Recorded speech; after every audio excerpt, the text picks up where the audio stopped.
In this lesson, I'm going to suggest two short exercises to help review and consolidate what we've seen so far.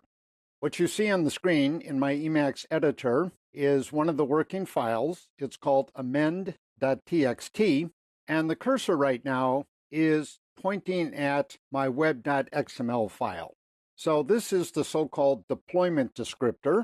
It's a configuration file. Technically, it's optional, but in production-grade services, you'd always have it. So my ant script requires it, but an empty one will do very nicely right now. Now, you'll recall that in this prediction service, the first code example, I had a JSP script. It's called predictions.jsp, and I had two backend Java beans, basically two fairly straightforward .java classes. My choice of names, predictions.jsp, puts a bit of burden on the programmer. So, for example, when a client calls my service, as you see in this sample curl command, immediately after the 8080, the port number, you see /predictions. For Tomcat, that's always the name of the WAR file. The same, by the way, for Jetty. So the WAR file is predictions.war, so we have /predictions. Following that, you have /predictions.jsp, the name of my JSP script. What we'd like to do in the first exercise is get rid of that predictions.jsp.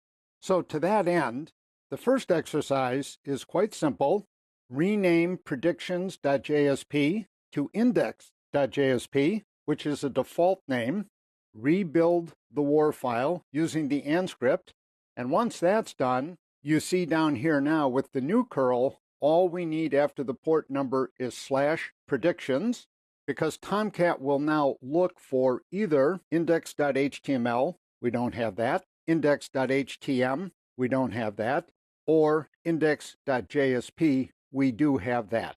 So naming predictions.jsp to something else, in this case index.jsp, greatly simplifies on the client side. So it's a good idea. Now I'm going to review very briefly how the AND script works, but let me first make a general point. Because you're already a Java programmer, you know about implementing application logic. That's not going to change in web services, of course. You're still going to do most of your work in the application logic area. The new part is the building of a deployable service, and so that's what we're emphasizing in these two exercises. The application logic basically is irrelevant. So let me go to a second document, very simple. This is in the working files as well. It's called bean.txt. And what I've done is taken my predictions.jsp and amended it. So at the top, you see this JSP use bean. That's also present in the predictions.jsp. The ID I use is called now. Any name would do. The change, of course, is here.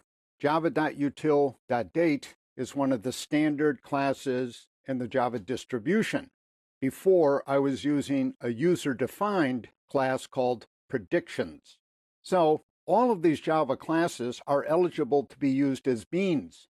By convention, of course, a Java bean is a class that implements properties with get-set methods. Date has those. It has, for example, get time, set time, things like that. But Date also has other methods that are not properties. Basically, with the object reference now defined up here, down here in my Java code, I can call any date method that I like on this object, referred to by NOW. So my suggestion is that in the second exercise, you do something like now get time or now toString to get a human readable version of the current time. And then you use the implicit object reference out together with println to send back a response. If you like, of course, you could format this as XML. It also could go back as plain text.